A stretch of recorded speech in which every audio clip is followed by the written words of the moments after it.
Are they here? Okay. I think I have the natural look now. Whew. It's a lot of work. How's it going, everyone? How's it going? Welcome to Cracking Up, episode 3. Does everyone have their collagen water? So tonight's episode has a trigger warning. There have been some cucumbers that have been harmed in the making of this episode. So I just want to be upfront about that. And please make use of the chat box and the Q&A as we go along tonight. We have a power pack show and we're excited to welcome you. So hopefully you have your celery juice at hand and you're ready for a great night. And tonight's show is sponsored by Slay All Day Spray and Shea Butter. So here we go. So women are actually now spending $3,000 a year on beauty products. And for me, that's like 2 trips to Sephora. And yesterday I was watching TV and I saw that now Sephora delivers on Instacart. So thank God for that, right? Because at a time when we're only showing half of our faces anyway, it's a good thing we can dial up Instacart and get we don't want to be without our serums and our free, not so free peptides right now, right? We got to make sure that we still are achieving the standard of today in beauty, which is called skinimalism. So the natural beauty look is like the new wave. And I feel like the marketers are really brilliant because like basically what they've done is convinced us to buy makeup to look like we're not wearing makeup. And they are making a fortune off of our insecurities. The beauty industry right now is worth over $539 billion. And in the US alone, last year, we spent $1 billion in beauty products, right? And so they're making a lot of money on our insecurities. Worldwide, plastic surgeries are going up by like skyrocketing levels. And like, so in the US and Brazil, we take up 1/4 of the share of the market. And then China, Japan, and South Korea are right in it with us, with South Korea being the highest number of surgeries per capita. And I don't know about you, but I feel like everyone's talking about like, oh, this natural look, right? They want us to be natural. But the minute we show up natural, they're like, are you sick? Is everything okay?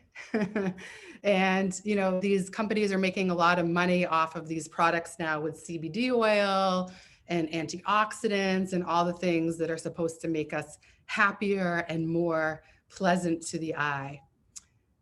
And for me as a person, I struggle with this. So I feel like my woman empowerment side is like, hell no, like, we have to fight back. Like, I'm against objectification of women. I don't think that our faces and bodies should be commodities, and looks shouldn't be social capital. We shouldn't treat people well because they look good. And we also shouldn't throw people away when they start to get one little crack on their face. And that's what we do, right?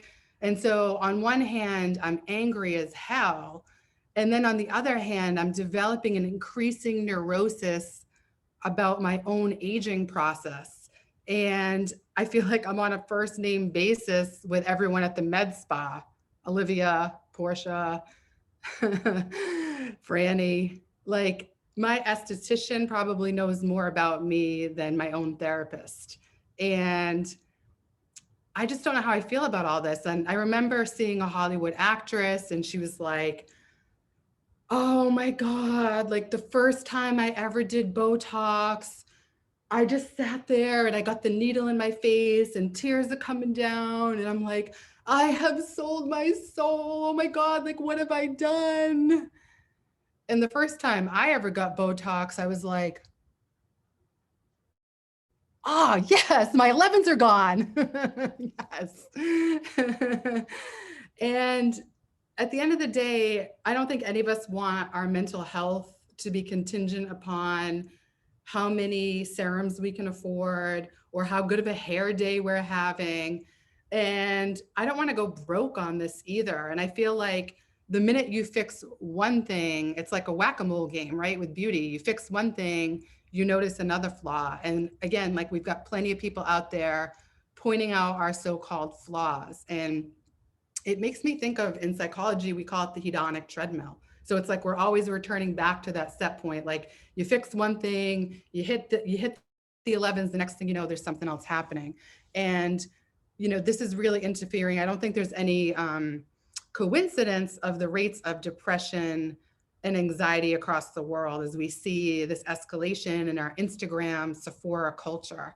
I feel like I live in Boston and I can walk to 3 different Sephoras within like 15 minutes. So I'm having a hard time figuring this out. And luckily, I have 2 best friends who are professionals, and they're here tonight to help coach me through my cognitive dissonance. And maybe you have the same struggles too, right? Because I don't know about you, but I don't want to be concerned with doing yoga face poses. That's like up, the search for yoga face poses is up 184% right now. I don't want to worry about like my thigh gap. Like, do I have enough of a thigh gap? Or even like there's actually a specific finger. Maybe some of you guys don't know this. I'm going to give you this finger. Take note. There's a finger that we're supposed to use to apply our eye cream so that we don't create more wrinkles. So there's actually like a methodology to this madness. And we're supposed to do this so we don't look tired. But we are tired. We're tired of this. And I'm going to invite Drs. Ying and Kathy in to unpack this with me. I mean, I feel like I remember my 1990s routine, which was like Noxzema for the face, right? Like Noxzema on face, toothpaste on zits, black Wet n Wild eyeliner, maybe blue. It was probably blue actually.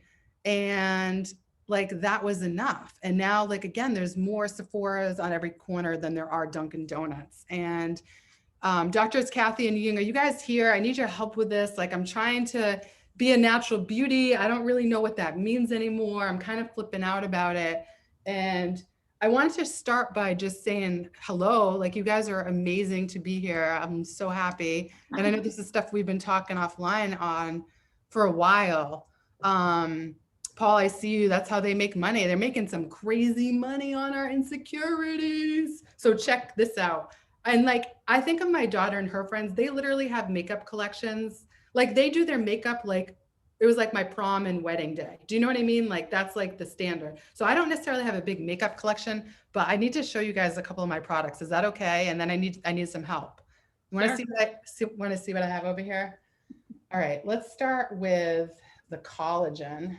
Okay, so I've got collagen. I've got wow to make sure my hair looks extra shiny. I've got my daily dose of vitamin C that I take every morning. I have day cleanser. I have microfiber cleanser. No, microfoliant, I'm sorry. Okay, and then once my face is nice and firm with my firming night treatment and my neck to firm, because you don't want to have a saggy neck, then I have my body firm cream so that my belly is nice and tight. And then, well, I don't want my roots to be flat, so I've got Root Boost here. I've got, I think it's hyaluronic acid here. Hopefully it doesn't burn me. And then I'm not like too big on foundation. It makes me look older. So then I've got like my tinted SPF moisturizer. I've got my hair boost, my green tea oxidant, marine collagen in case the other collagen doesn't work. And I got some cucumbers too. I told you guys some cucumbers were armed.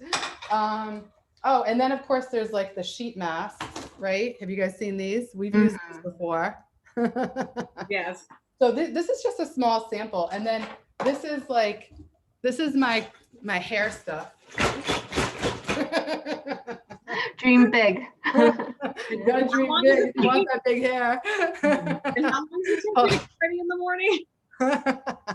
Okay, but then, unironically, I'm gonna say this. Here is my makeup bag. That's it. So I'm winning at the natural look, right? Not a day over 33. But yeah, and how do my pores look, you guys? How is it okay? My pores okay? Oh, yes, they're awesome. Did I leave any stray hairs? I've been under the mask for a while. No. Yeah. So I guess I'm just curious. Oh, and then the other thing is, I didn't start doing Botox until I hit 40, and primarily that was because I was full time, like working full time as a therapist, and I always had this fear that I'd be working with a patient, and then they'd like tell me like, "Yeah, I'm really grieving the loss of my dad," and then I'd be like I wouldn't be able to like show empathy on my face. So I held off on it. But I do it now. And I don't think that's a bad thing. But I think tonight I'm just looking for like ways to reimagine this whole idea of glow, right? Because again, what we buy into is reflected in what we're purchasing. And I think there's a lot of stuff here to unpack with you. So luckily you guys are trained and queued up and ready. But I think my first question would be like, what do I do about this? Like, so it doesn't turn into an obsession, or like, I don't want to become bankrupt emotionally or financially trying to chase like that fountain of youth. So what would you guys like say? What can you say at this point? But I have Look So Natural eyelashes if you need them. Well, Am I a hopeless cause? no, but you could save some money. I can tell you that you could definitely save some money, because I do think the beauty industry oversells what they, their products and what they can offer. I feel like I'm not even that bad. Like I brought everything out tonight, but I don't think it's like I said, but this is an unusually small makeup bag. Am I just in denial? No, not at all. It is in here. impressively actually limited. That said, I was curious, of all the items you're pulling from the side, I almost wish there's a camera shot you can just take back and just do a panoramic, just because I think we're all in this together, to be quite honest. I certainly feel both the financial and the cultural and social expectations and more. Yeah. There's a lot here. And what would you say, like, do you guys ever struggle with this? Like when when we think of the cult of beauty, how do you take it on? Am I the only weirdo?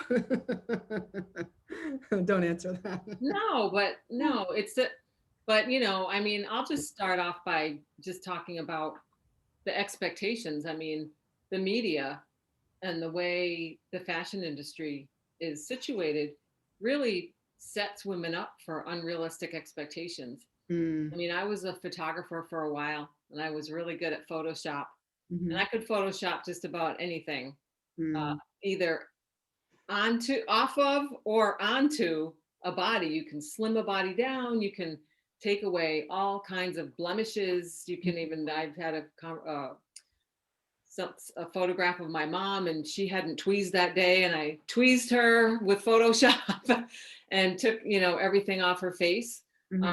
And this is what the fashion industry does, and then says, gee, you should look like this, and our beauty products are going to make you look flawless like this. And it's not a realistic expectation up front, right? I mean, we want some kind of expression, lines and those types of things that show our emotions, and that's part of the human condition. We burn these damn 11s, and then we try to, all that school, all that hard work. It's like, but yeah.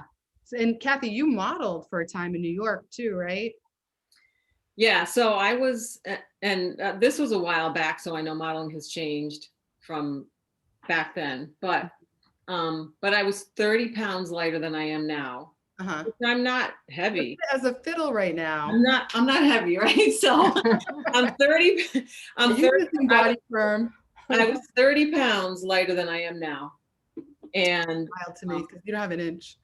And when I went and my friends were very concerned about me and et cetera. And when I went to the modeling agencies, there was only one modeling agency that would deal with me because of my look back then. But they said, we'll sign you and send you to Paris or you got to lose another 10 pounds. And I was like, I mean, at that point, there's no way I could do it. And I didn't want to. I mean, I was like, no, I'm not going to be unhealthy to do this. So, and I do know that there are a lot of women who in the fashion, industry that really struggle to keep their weight down and accurate. I mean, it has changed. There are plus models now and everything, and thank goodness, for that. And there's more realistic images out there, but we still have a long way to go. Because we still have a long way to go. When we think about the stats around like plastic surgery, or even like a lot of young women are being encouraged to do Botox in their 20s. And then also we look at like the rates of body image issues, and it's not just unique to women. I think we're like the only country that has such significant rates with men. So Ying, what about you? Like, has this been a struggle for you at all? And again, like both of you are like absolutely gorgeous in every regard. So I think it's like one of those things, like people could be like, how could you struggle? But is it something that you yourself, like, how do you take this on yourself? Well, I would say, first of all, I think I mentioned this before the show, that I practically invited myself as a panelist for this topic today, now twice in a row, because I felt this is such a compelling topic. And I certainly, I for one, most definitely, I feel like I'm part of this all. And I definitely I feel from the American culture. I certainly also feel from my own culture of origin in Asia, a different standard and sometimes very stringent in different ways. And the financial aspect for sure. If we have time later, I'm certainly more than happy to share a very personal anecdote from Bliss, Boston. I think Kristen, I sent you that little detail, just about how the financial pressure of it all, and people just making a reasonable living. I don't know how they're expected to be able to afford those all these treatments. And incidentally, speaking of Sephora, so speaking of how many there are in town, just for the record, there's a Sephora less than a street from where I'm sitting right now, less than a block. Hey, can you help me? About 100 feet. Can you get me some serum? I need some serum. Tell me which what's the word? Brand, right? I mean, there's just so many brands. BB cream, DC cream, like. Yeah. It's really, really exponential and more. I wanted to definitely in the group. Want me to show everyone the email that you sent me today? Because I think I can share my screen and pull it up. You guys want to see it? Because it has your quote. Can I just pull that up? I'm gonna try. Sure, yeah. Here we go. All right.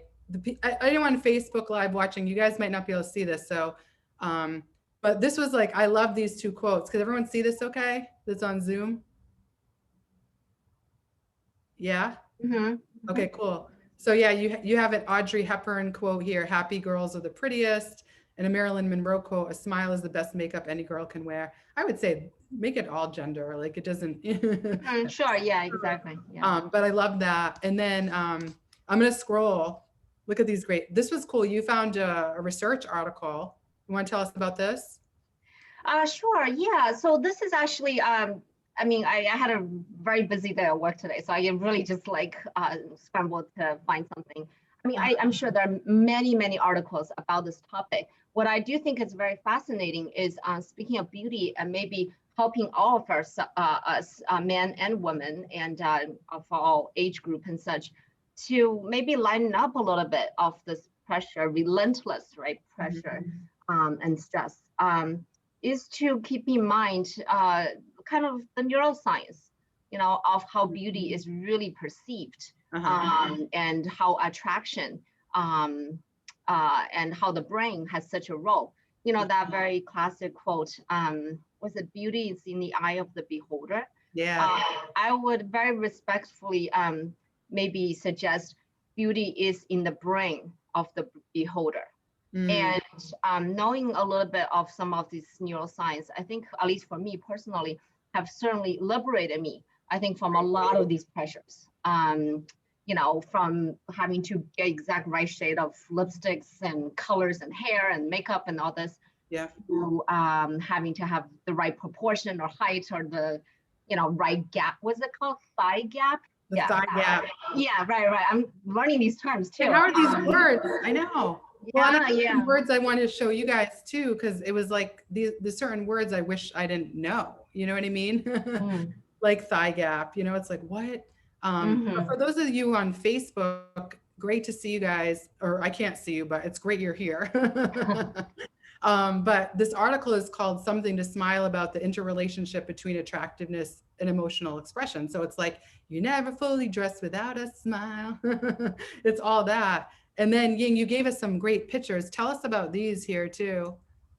Yeah, so again, I kind of just threw it together some various things that I think I find personally helpful to calm my own stress, right? And again, I do think there's a lot of toxicity out there, to be quite honest.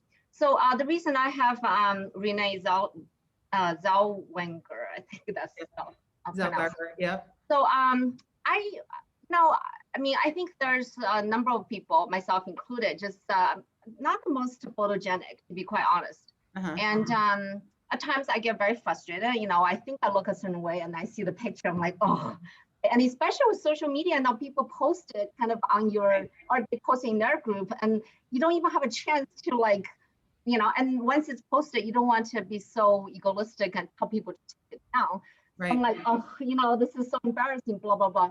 One thing I love about her is, actually she's not that photogenic. I think there's actually a lot of memes, including this sour candy. Yeah. That I find it very comforting actually. And not because taking, joy in her misery of being not very photogenic, but more just that she's out there, and it makes me feel like there is a role model, of somebody who doesn't have to look perfect, picture perfect, but who have a certain sweetness and a certain personality. And so I feel like whenever I get myself caught up in these ugly pictures of mine, I'm like, okay, well, if she's a Hollywood star, I will be okay in my at least immediate world.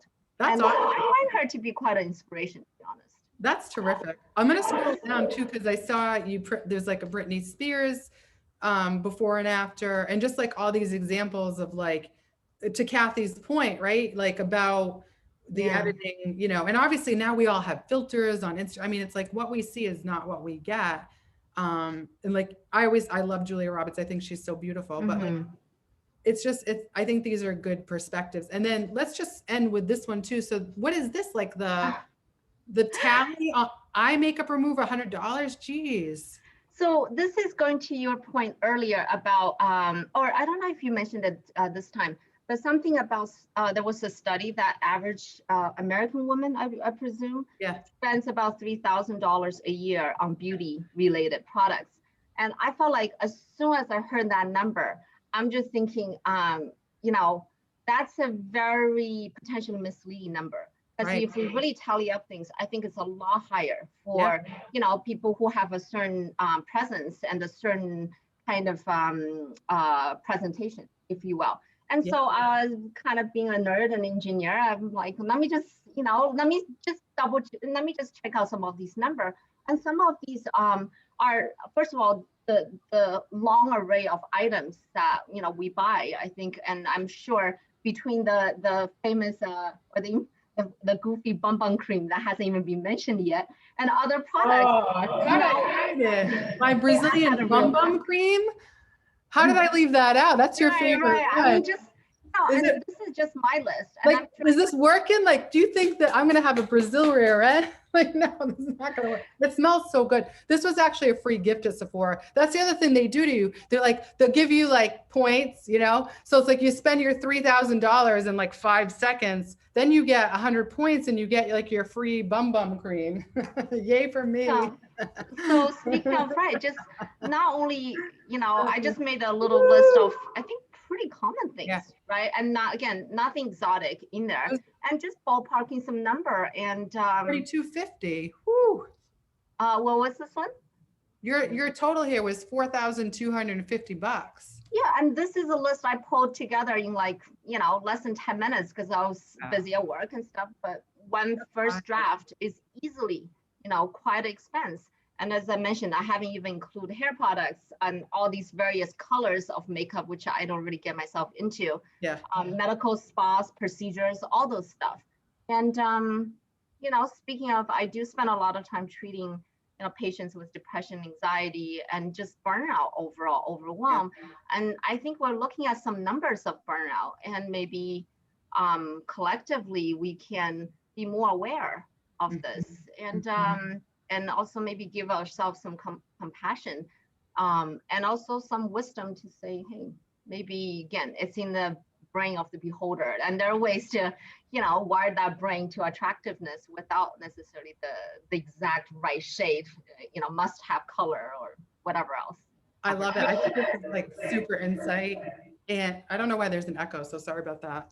But like just being able to look statistically, and again, I think for all of us, like, I'm sure I'm giving you guys like a little backstory here, but it's like, I think we all need to know, like, we can wrestle with this, and like, we can hold values of like not wanting to buy into this kind of like very inhumane model, but at the same time, like, we can want to age well. And I know, Kathy, like, you do a lot of work in like epigenetics, and you're a sleep evangelist, and like, we both are like super into, we're all three of us are really into integrative health. I still have one of the mushroom popsicles you made me. Oh, okay, good. It's not silent, no, it's not like magic mushrooms, guys. No, it's not. That's not why I'm acting so strange. It's not popsicles. I like different things, but I don't know. I'd have to try. Oh no, it's like an ancient beauty recipe. This is it was good science behind it. Yes. Okay. But Kat, what would you say in terms of like, is beauty rest really true? Like, do you feel like that whole thing getting your beauty rest? Oh my goodness. Yeah. Yes. I mean, personally, I feel like sleep and water are the two best things for your skin. You say water? Oh, that's my share, and there's yours. Oh, well done. Yeah. Okay. Down this thing. Yeah. Sleep and water, and exercise and good nutrition and all that kind of stuff. But like, if you're not getting adequate sleep and you're not hydrating, there is no way your skin is going to look okay. Right. Has anyone here ever gagged on collagen? My friend Mary, she's like asking me like, shout out to Mary. She's like, what kind of collagen do you drink? And then like, I didn't give like, me, sometimes I don't give like, I build things up, but I don't always like give you, so she's like, oh, it's so disgusting. Like, well, I will say, so when you speak from the nutritional standpoint also, right, I do think collagen actually works really well too. So that's one thing that I do take. I like the bulletproof because it's it mixes very well. But anyway, that doesn't, this stuff, I don't want to say too much about a product, because then they're going to take it off YouTube. But let's just say that some of the collagens are a little gaggy. Yeah. But if you get really stressed out, then there's magnesium.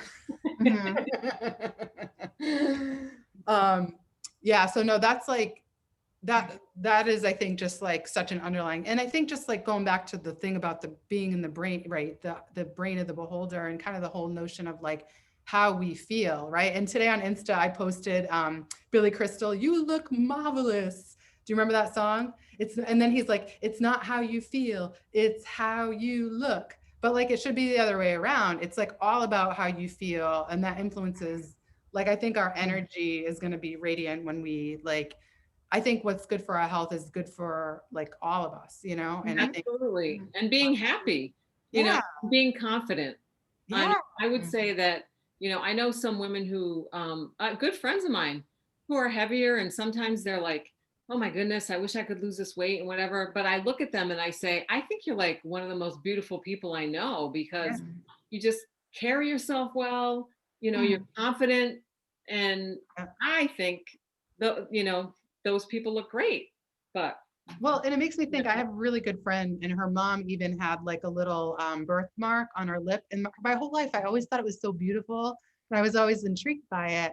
And then like she like got it removed, and I was so sad because it made her, I think that's the other thing is like everyone wants to airbrush and have the same filter and the same makeup look and like the eyebrows. I don't own those eyebrow pencils. Those are like for all that stuff. And it's like just being more unique and like letting all the different like so-called flaws show. Like it's kind of cool characteristics. Yeah.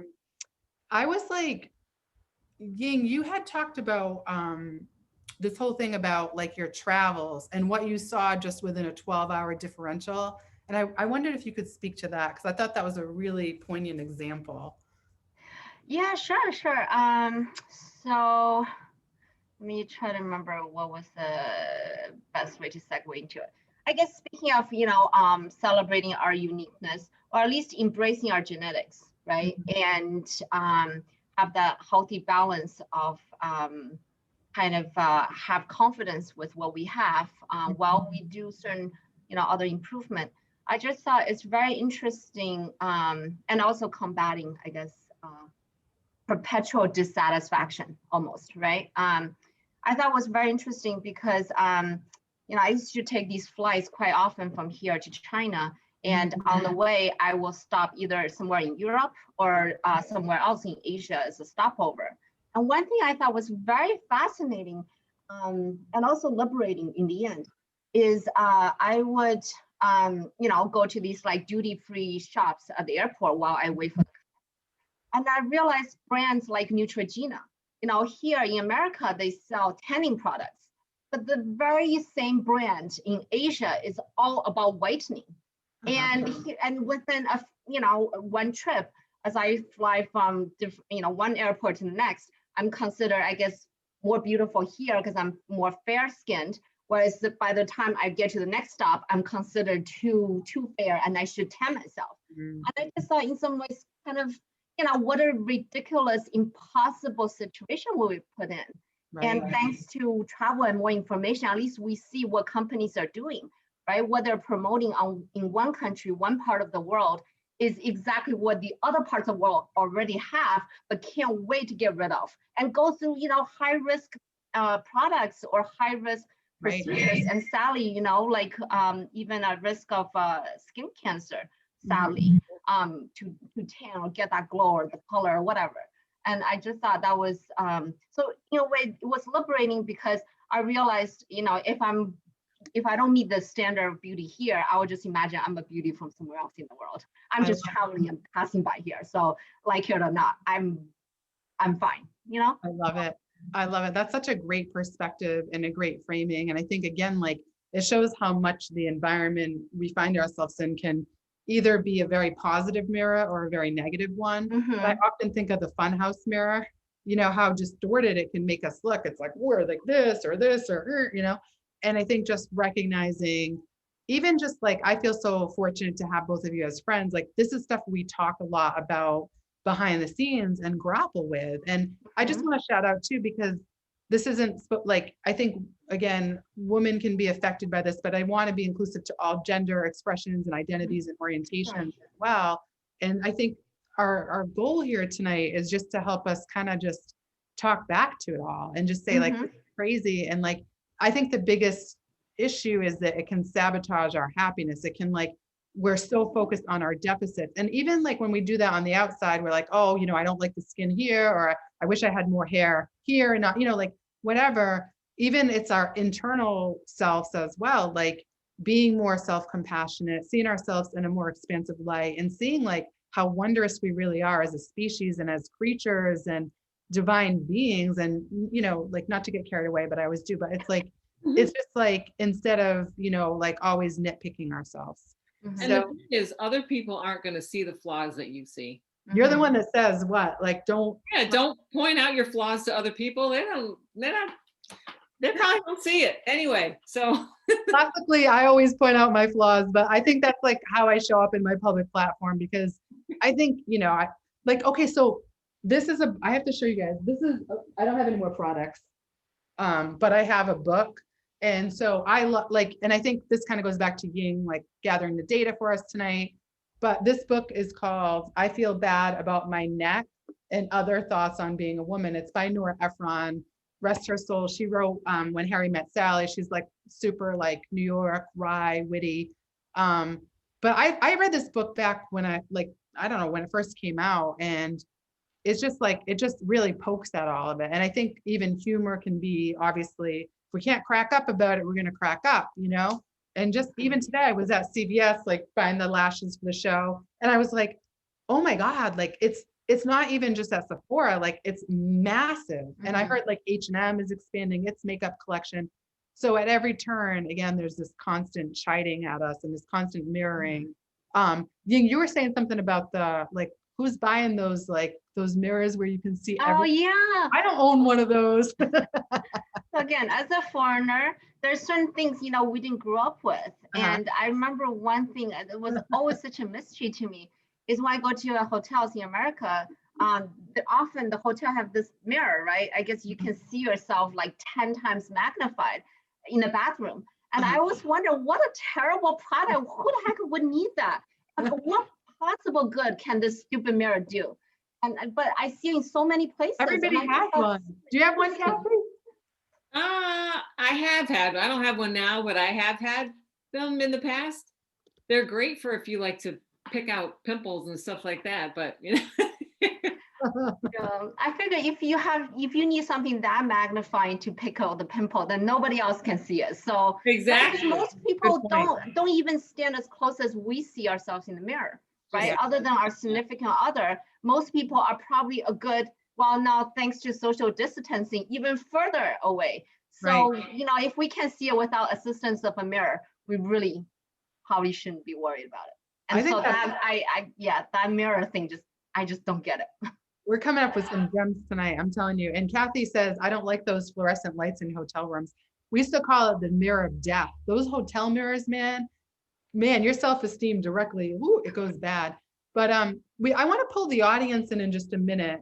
And I think another way sometimes, at least that I cope, and I know we've talked about too, is thinking about like the wisdom of our ancestors and our grandmothers specifically. And so I don't want to get sentimental, but I have this picture of my grandma Jenny. We have the same, right? There's a resemblance there. Beautiful Italian woman. She literally lived to 103 years old. And yeah, so like, I'm sure she didn't know what retinol was or free peptides or antioxidants, right? And I feel like when I would visit her, every time I saw her, she got more beautiful. Like just, every line on her face told the story, like just epic. And I was thinking like, what was in her bathroom cabinet? Like what was in her bathroom? So I was thinking about it, I'm like, you know what was in there? That old, like that brown soap, that like lye brown soap with like a pubic hair stuck to it. Like it was like this, it was like the catch-all soap, like it was in the bathtub. Like there was no like extra stuff. Like, right, Kathy, how did your grandmother wash her face? my grandmother, you want to see a picture of her? I got my grandmother right here. Yes. Oh, that's my favorite picture. Yeah. I love it. So she was right? in 94 and watch that again. That's like the most like, I love it. I know she's a sweetheart. But that's me and my cousin giving her a kiss. Shout out to Wendy. Yeah. So she never put soap on her face. So it was just a wet washcloth. Yeah. That was it. And then I don't know, it was either oil of Olay or Pond's cold cream, whatever. Oil of Olay and Pond's had the corner on the market. They were like the OG, like, and they must be like, what? Right? I mean, like and that's it. Yeah. Anything else on her face. Kathy Grace says her grandmother only used Ivory and Pond's, so that was the thing. Yeah, yeah. Soap and water. Yeah. And Ying, I think you also shared a picture of your grandmother. Do you have it on? Do you want me to share my screen? You can share on your screen. Yeah, I don't have a physical. Yeah. Okay, sorry for those of you on Facebook. We might be able to put this in the show notes for you. All right, can you guys see this all right? I get so sentimental. These are great. So walk us through, like, what was your grandmother's hot take on beauty and just, well-being? Yeah, I mean, I think so when I lived with her, I was quite young. I was quite little. So I unfortunately never really had the chance to have this kind of conversation, especially as an adult woman, right? And dealing with some of these more gender specific issues. Um, but I definitely remember I think two things really strike me. One is she always said posture, you know, speaking again, that neural wiring of what comes across as Yeah. attractive. I'm like slouching when you're saying this. I'm like, oh no. Yeah, right. That's serve as a good reminder myself too. I need a mushroom popsicle. Yeah, right. So posture, right? So there are ways to look more attractive in certain postures, and unfortunately, there are certain postures, right, that make us actually less attractive. So posture is something we can easily control for the most part, right? At least, that's one. And I She think was the originator poser though, because people are talking about all the poses on Instagram, but look at, she's got the charm. Look at her. So this one photo I really like is because growing up, I always thought she was more of a kind of a fellow nerd, and she always read. She's in academia.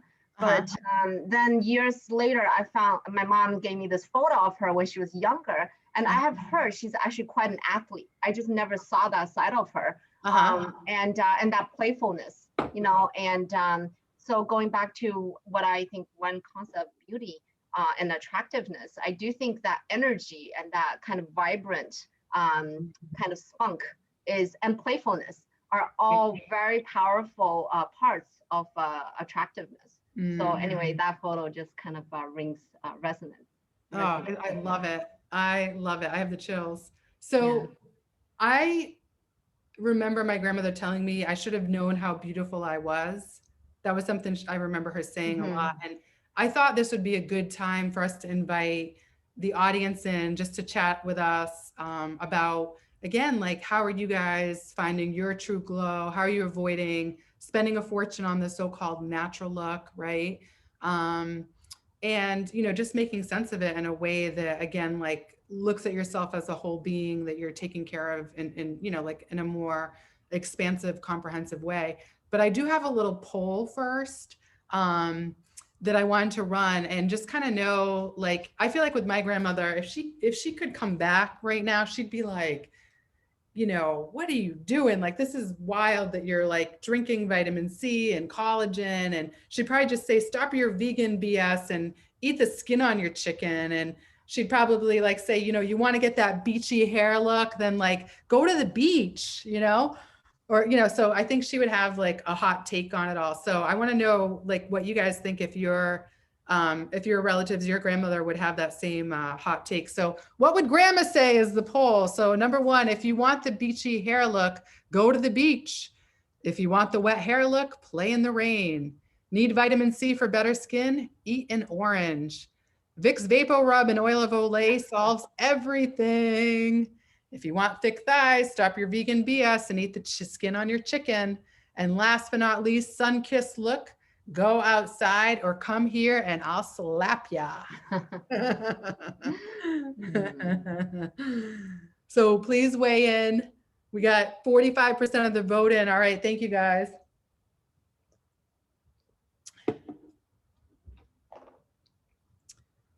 This is a nail biter here.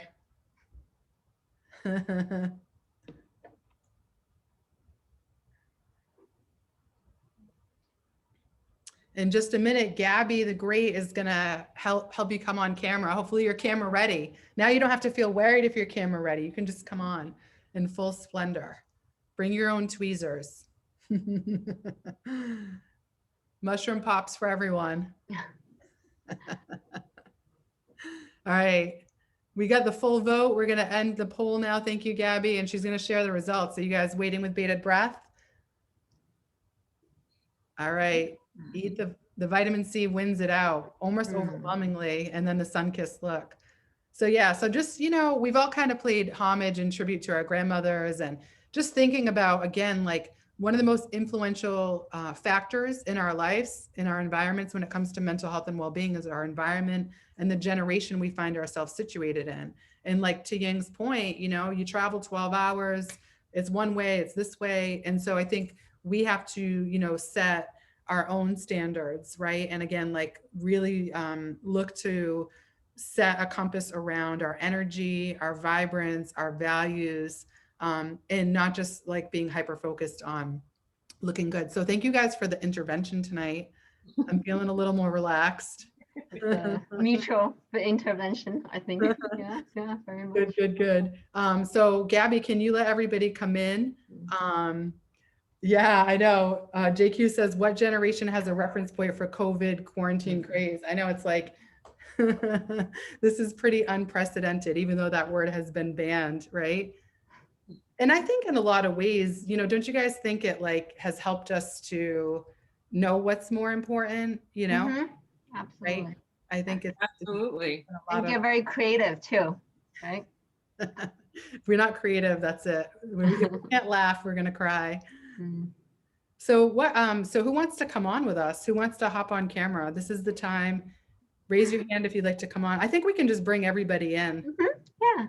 Come on in. Don't be afraid. Sure. We're all licensed professionals.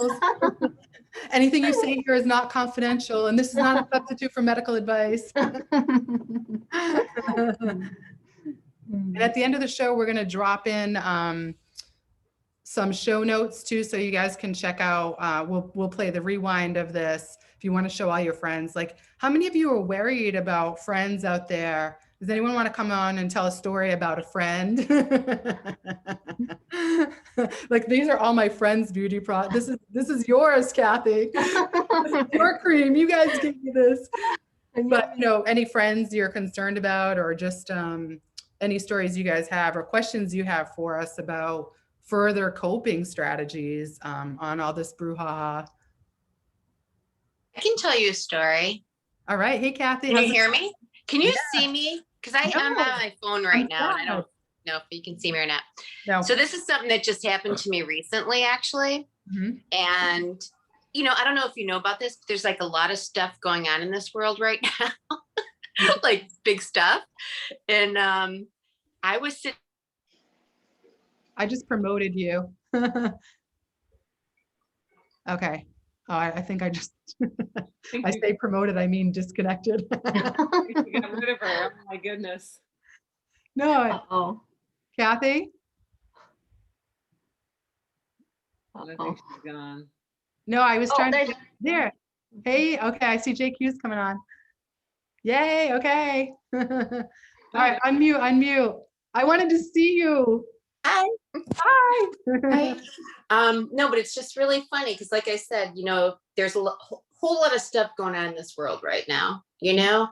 And I went out to dinner with some friends. It was probably like 6 weeks ago, and I was sitting in the restaurant, and I was with 3 other couples, and all the women started talking about their lines. You know, it's like, you know, like they're noticing and they were all older than me. They're like, I don't know, like 6, 7 years older than me. But they're all talking about their lines. And then another one started talking about the doctor who she's been seeing for Botox. And the other one is like talking about this doctor in Buffalo who's like the best. And then like they're comparing like how much one paid and all this. And I'm sitting there and I'm thinking, is this really like what's important? Like to me, like it actually made me kind of sick to sit there and listen. I was getting anxious. I was getting very anxious sitting there and listening to all this because I'm thinking there is like a lot of stuff going on in this world right now that's really important. And this is what we're worried about is our sags and our lines. And I don't know. I got really anxious sitting there listening to everybody. But I think it's a very, very common thing, you know, and I live in a teeny tiny little community of, you're going to laugh, but like in my immediate community, there's only like 400 people. Wow. Oh my goodness. Village. In my little, I live in like this little area, and it's like, wow, this is what people have to worry about right now.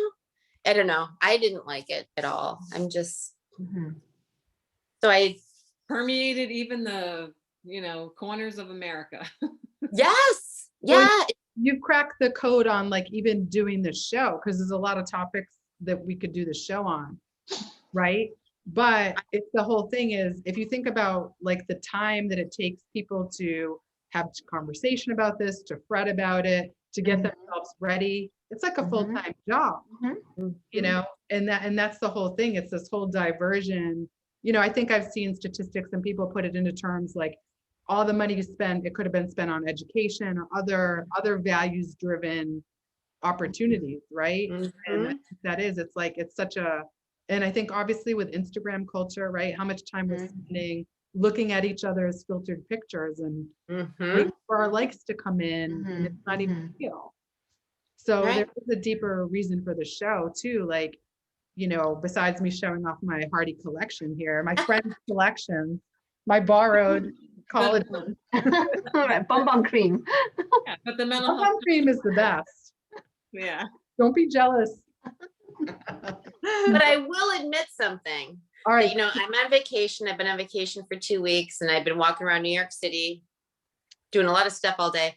I will admit, in case if I was on camera tonight, I did put some concealer. Did you do it with this finger? Can you like? Just in case. No, it's I not did. easy I to did it with, do this. I did it with this one. No, because like I've been scolded about this. So have I, actually. JQ, Yeah. I can see like your screen, but I can't see you. I'm happy that you're here though. With me? No, JQ is here. Oh, thank you. Oh, I just see like I think Gabby's trying to get I have to hit. Do I have to hit show all non-video? Maybe I'm not doing something here. Oh gosh. All right, Gabby, flag me down. What do I need to do here?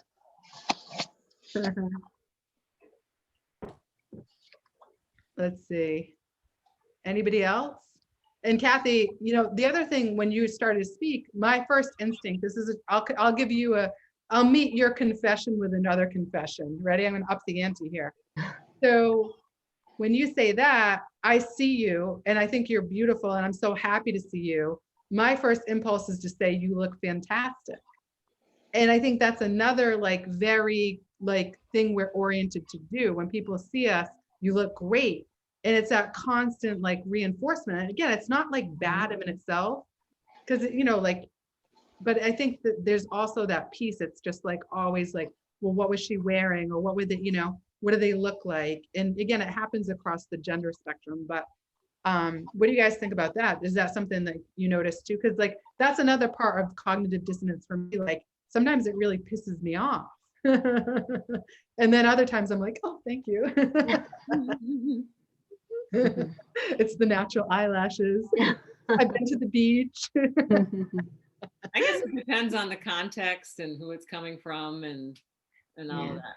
Uh-huh. And I think the level of stress, right, you took to get that look, right? Like if it's something pretty easy and by choice and you enjoy it, I think by all means. Same thing with makeup. As much as I have very complex feeling towards Sephora, I do appreciate some people, find it as a way of self-expression, and Right. And they enjoy it and they see it as like a relaxation kind of downtime for themselves. Then by all means. But if it causes a lot of stress to get that look of whatever, then This thing costs like $30, I think. can I say something else? Yeah. Okay. Because really, You want to borrow my natural lipstick? No, I just feel like, I do think that every line, and it does. It's like who you are. And I always said that, and I don't know if this came from my grandmother or my mother. I don't know why I feel like this, but I just feel like, if someone's going to come up to me and say, Kathy, you look great, you look beautiful or whatever, I would feel like so happy that, them saying that just for me being me, as opposed to getting like making myself up and being beautiful for someone who I'm really not. I would be proud of, I do think it comes from the inside. And I don't know. I do think we earned, like, I know I put it in the chats, but I think that we have earned every line, every sag, every bag, everything, because it's an expression of, my mother always said, do everything in moderation. She's like, you know what? You don't eat too much. You don't drink too much. You don't smoke too much. Just do everything like, on a, don't overdo anything now. And I've kind of lived by that, I guess, just be who you are. And so I do think that we are,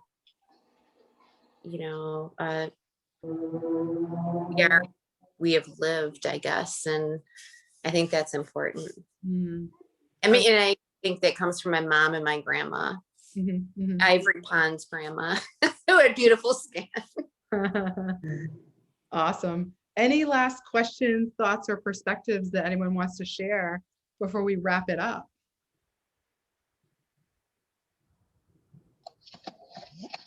I thought the question. Hey, Annie, how's it going? Good. So first, your hand up. You're such a good student. First, to Kathy Grace's point, we all have to look back at Anna Magnani, because she gave the regular woman's look, and to Kathy Grace's point, the earning of the extreme exhaustion and tension and everything that women carry. Yeah.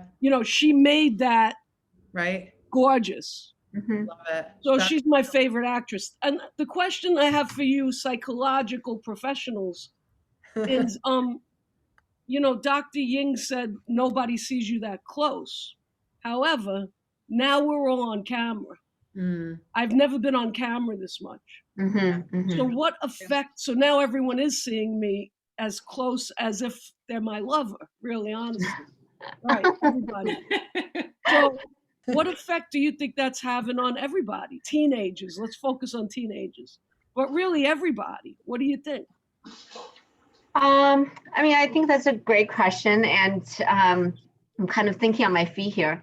One thing we didn't really talk as much about today, as we did earlier in the pre-show, is I think, yes, I think Instagram and Zoom and Facebook and such give us a lot of chance to see, have our pictures. And then with iPhone, where you can blow it up easily with your fingers, right? We do get that magnifying. I think what's really interesting is, I personally think, and not just personal, I know there's science, well-documented science, that a lot of times what's attractive is not a static two-dimensional picture. It's not the color and the shade or the exact arch or the width or the bump or the curve, whatever size. It's actually how the facial expressions are made. And I think to Kathy's points earlier about the lines we earned and such, I did feel like I was holding back a comment where it's really ironic, right? Here we stress over lines, and I think it's called crawl feet, right? All this. But, real science suggests, right? These are signs that give us clue whether somebody is smiling genuinely and attractively or not. Micro expression, right? What's a fake smile versus a real smile? It is in the wrinkle of the eye. So at least one of them. And so, people who have some lines have more exaggerated smile, and that is neurologically perceived as more attractive, believe it or not. Maybe we don't want a lot of, poor blemished skin and such, but in terms of the lines and the, facial expressions, it's not a static photo. And it's not in the exact geometry, but in how our facial expression moves with time, right? Over time. You probably have seen people who looks great in person, but then when you take a picture of them, they have these weird, funny expressions, right? They don't look as good. And I think, part of that is because the way their facial expressions are done, it's not the static geometry. It is the quickness and the direction and the set of the curve of the lips and the crinkle of their eyes and the eyebrows and such. So, I mean, again, for those who really get stressed out with Sephora or other places about the right shade, the right color, the right everything else, I think hopefully we keep in mind, it's really ultimately how the brain perceives, the emotional state, and also how, our words and things makes people feel, right? That really then brings up positive emotions. And that emotion contagion is, again, another neuroscience way of really seeing beauty and feel connected. And none of this has anything to do with, again, the product we're being kind of sold left and right, and the procedures that we're agonizing over whether or when we should get started on. But That's a long answer. I hope I didn't.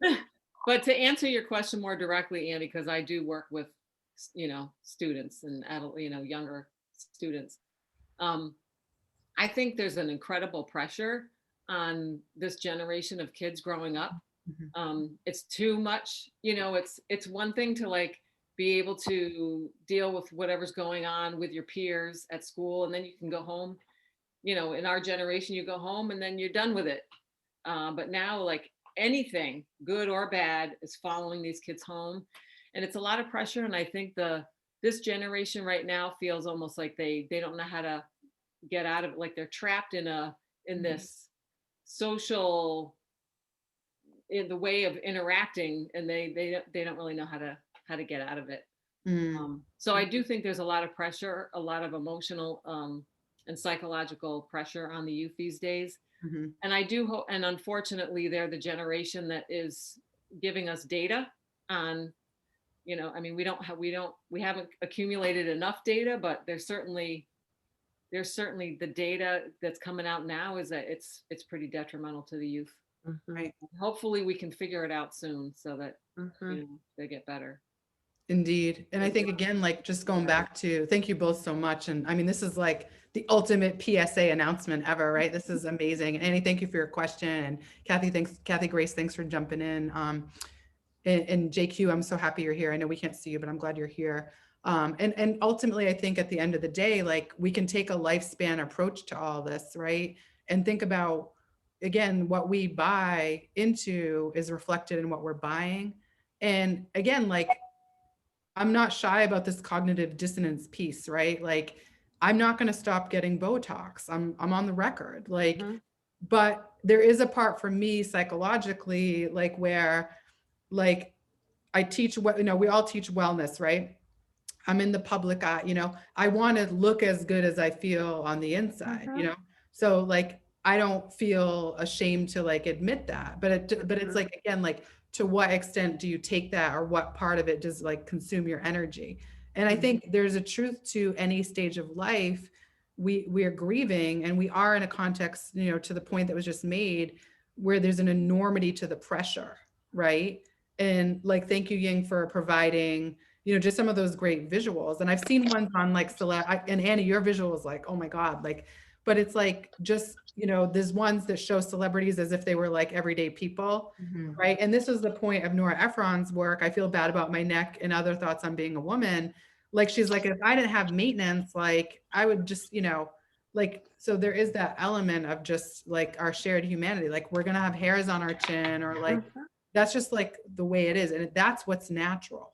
It's unnatural to think like we're going to just look like a magazine, or, and the whole instant culture, I think, is one we continue to swim up against. So Peter, yeah, way too much pressure. Peter gave us some nice, Paul, I'm like, Peter, Paul, and Mary. It is Good Friday.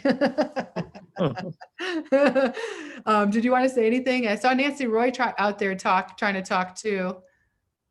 Anybody else last words here tonight? I see Carol trying to talk. We made Good Friday a great Friday. Did a good job. Thank you. Paul, nice to have you. Thanks for joining in. I know you're a friend of my brother's. That's very interesting. And a friend of mine too. If you can be friends with like now like it runs in the family, the weirdness. Oh yeah, you guys have charisma. We've got choreography too. I love it. Oh, well, I just want to again thank you guys. This has been an amazing night. Thank you for your takes. Thank you for bringing the science in and the wisdom. And, you know, to everyone out there, you know,